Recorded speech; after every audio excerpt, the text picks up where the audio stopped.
Hola, soy Alejandro Gaviria. ¿Qué tiene que ver tener un nombre raro, sin tocayo, con ganar un mejor salario o tener mayores oportunidades en la vida? En este capítulo de Hagamos la diferencia vamos a mostrar esa conexión. Una conexión inquietante que refleja algunas de las características más problemáticas de nuestra sociedad. Vamos a ir hilando una historia de un artículo académico que escribí de manera un poco casual, azarosa, hace ya 15 años, como consecuencia de, repito, una casualidad. Yo estaba haciendo una investigación como decano de la Facultad de Economía de los Andes sobre servicios públicos y le pedí a un funcionario del DANE que me enviara una información de la encuesta de calidad de vida del mismo DANE. Y me llegó el archivo de datos, un archivo plano con información, y me di cuenta inmediatamente que el funcionario había cometido un error. Me había enviado con la base de datos los nombres propios de las personas. Esto es de los jefes de hogar de un conjunto de hogares de nuestro país. Yo llamé al funcionario y le dije, tengo esta información, y él me dijo, tranquilo, no hay problema, úsela con reserva. Yo miré el archivo y me di cuenta rápidamente que había unos nombres que eso no se repetían. De las 30.000 personas, jefes de hogar que estaban allí, había unos que tenían unos nombres extraños, atípicos. En nuestro país los llamamos sin tocayo. Rápidamente hice un pequeño programita y me di cuenta que el 7% de los nombres no se repetían, aparecían una sola vez. E hice una lista de esos nombres y eran nombres, sí, atípicos, no frecuentes, sin tocayo. En ese momento pensé que sería bueno hacer un estudio, me pareció una especie de curiosidad en ese momento, sin muchas pretensiones académicas, pero una de esas cosas que hacemos los académicos en nuestros ratos libres para entender cuál era el posible efecto de esa situación de tener un nombre atípico sobre lo que yo llamaba el desempeño socioeconómico, esto es sobre los ingresos y los salarios de estas personas. Con dos asistentes de investigación hicimos el estudio. Nos tomó un par de meses en conseguir los datos, hacer un estudio bien hecho, controlar por lo que se tenga que controlar, pasar por toda la policía académica que se tiene que pasar y las discusiones un poco a veces esotéricas sobre las diferentes formas de utilizar las estadísticas para responder estas preguntas. Y el resultado fue sorprendente. Encontramos que sobre todo en las mujeres con educación superior, pero también en los hombres, pero de manera más acentuada en las mujeres, tener un nombre atípico tenía un efecto negativo sustancial sobre el salario. En las mujeres el efecto era mayor al 15% y en los hombres estaba alrededor del 12%. En su momento, cuando escribimos el artículo, dejamos la cuestión ahí como una especie de curiosidad académica planteada de manera casual. Pero después, incluso en algunos artículos de prensa que escribí en su momento, pensamos o pensé que valía la pena hacer una interpretación. ¿Qué escondía esta curiosidad? Y yo creo que la historia es fácil de contar. En últimas, el nombre atípico es un indicador indirecto, no perfecto, pero es un indicador del origen socioeconómico de la persona.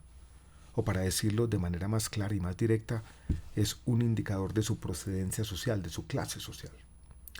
Y lo que podría estar pasando es que este indicador, esta forma de adivinar el origen o la procedencia o la clase social de la persona, había sido utilizada de manera sistemática por empleadores, jefes, profesores, quienes hacían las recomendaciones en diversos momentos de la vida académica, profesional y demás, había sido utilizada de manera discriminatoria. Y eso se traducía a lo largo de los años en menores ingresos. Eran menores oportunidades de trabajo, oportunidades diferentes de ascender o de conseguir un mejor trabajo al interior de una gran organización, oportunidades menores quizás de estudiar, de ganarse una beca, cosas como esas.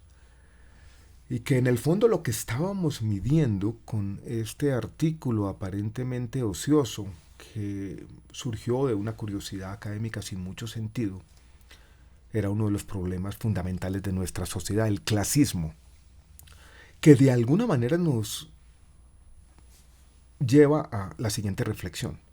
Y es cuando uno piensa en la movilidad social, siempre está pensando en la educación y en la educación superior, e incluso Si uno es un economista, también piensa en las posibilidades de la formalización laboral. Pero lo que sugiere este artículo es que la educación, o el acceso a la educación, o el acceso a la educación superior, no siempre es suficiente para lograr los niveles adecuados, aceptables éticamente de movilidad social, que puede haber otras barreras culturales más complejas, más insidiosas, más presentes en la vida diaria. Eso después, o este resultado, después yo tuve una oportunidad de comprobarlo, o mejor constatarlo de manera indirecta como rector de la Universidad de los Andes, cuando escuchaba historias aquí y allá de excelentes estudiantes, becarios de los programas del Estado, Serpi lo Paga o Generación E, o del programa particular de los Andes Quiero Estudiar, que a pesar de tener las mejores notas, de haber sido estudiantes excelentes, de tener todas las cualificaciones y oportunidades académicas, no accedían a buenos trabajos. Y en el fondo lo que ocurría era que no pertenecían al mismo origen social, no estaban en las roscas de nuestro país, no tenían una recomendación de aquí y allá, y les negaban las oportunidades. Este estudio, de alguna manera, sugiere entonces que si uno quisiera acelerar los niveles de movilidad social, tiene necesariamente que combatir el clasismo. ¿Cómo se hace? Empezando a cambiar la cultura. Una cultura que debe cambiarse tanto en el sector público como en el sector privado.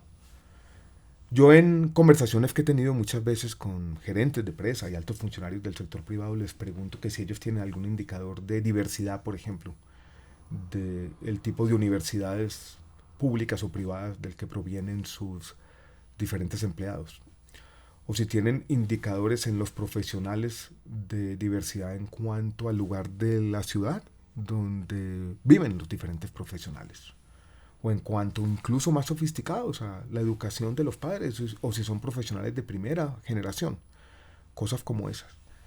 Y cuando me dicen sistemáticamente no, que eso no existe y que ni siquiera una pregunta que se habían planteado, yo les dije, o les digo, o replico en esas conversaciones, que ese tipo de diversidad, ese tipo de cambio cultural es fundamental para tener más mecanismos y posibilidades de movilidad social en nuestro país, para ampliar las oportunidades, para combatir muchas veces ese clasismo que se disfraza de meritocracia en el sector público, en el sector privado, y para de alguna manera seguir construyendo una sociedad más justa y más decente.